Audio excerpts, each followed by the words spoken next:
بسم اللہ الرحمن الرحیم۔ السلام علیکم ناظرین۔ قوم سمود کا واقعہ کچھ یوں ہے کہ حضرت صالح علیہ السلام کو اللہ تعالیٰ نے نبی بنا کر قوم سمود کی طرف بھیجا، اور جب حضرت صالح علیہ السلام نے قوم سمود کو دیکھا تو وہ بتوں کی عبادت کر رہے تھے۔ آپ نے ان کو منع فرمایا لیکن قوم سمود نہ مانی، اور آپس میں مشورہ کر کے حضرت صالح علیہ السلام سے کہنے لگے، اگر واقع میں آپ اللہ کے سچے رسول ہیں تو ہمیں ایک معجزہ دکھائیں۔ آپ نے فرمایا، بتائیں کون سا؟ قوم سمود کہنے لگی، وہ جو بڑا پتھر ہے وہاں سے ایک اونٹنی پیدا کر کے دکھائے اور اونٹنی کے ساتھ ایک بچہ بھی ہو۔ حضرت صالح علیہ السلام نے اللہ تعالیٰ کے حکم سے اپنی عصا مبارک یعنی لاٹھی جب پتھر پر ماری تو وہاں سے ایک اونٹنی اور ایک چھوٹا سا بچہ نمودار ہوا۔ آپ علیہ السلام نے فرمایا، اے قوم سمود، اب بھی اللہ تعالیٰ کی عبادت کرو، بتوں کی عبادت چھوڑ دو۔ لیکن قوم سمود نہ مانی۔ قوم سمود پر اللہ تعالیٰ کا عذاب۔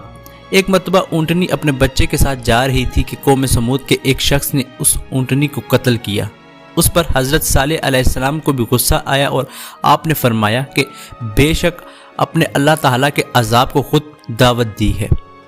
اس کے بعد آسمان سے ایک ایسی خطرناک آواز آئی کہ اس آواز نے قوم سمود کو ہلاک و برباد کیا، اور اس طرح قوم سمود کا نام و نشان مٹ گیا۔ قوم سمود ایک طاقتور اور مغرور قوم تھی۔ یہ قوم پہاڑوں سے اپنے ہاتھوں سے مکانات بناتی تھی۔ قوم سمود کے لوگ ایک بڑے بت کی یا ایک پہاڑ کی پوجا کرتی تھی۔ اس پر حضرت صالح علیہ السلام نے قوم کو اللہ تعالیٰ کی عبادت کا کہا، لیکن یہ قوم اپنے تکبر و غرور پر انکار کر بیٹھی۔ اس پر حضرت صالح علیہ السلام کہنے لگے کہ بس تم 3 دن کے بعد اللہ کے عذاب سے تباہ و برباد ہو جاؤ گے۔ 3 دن کے گزرنے کے بعد اللہ کے عذاب نے ان کو تباہ و برباد کیا۔ اس کے بعد ان ظالموں نے اونٹنی کو قتل کیا، جس پر حضرت صالح نے قوم سمود کو اللہ تعالیٰ کے عذاب سے ڈرا کر فرمایا کہ بس ابھی اللہ تعالیٰ کے عذاب کا انتظار کرو۔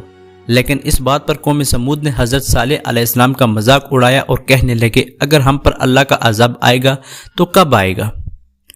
ناظرین، اسی امید کے ساتھ کہ آپ کو ہماری آج کی یہ ویڈیو پسند آئی ہوگی۔ اگر آپ کو ہماری آج کی یہ ویڈیو پسند آئی ہے تو ہمارے چینل کو سبسکرائب کرنا مت بھولیے۔ خدا حافظ۔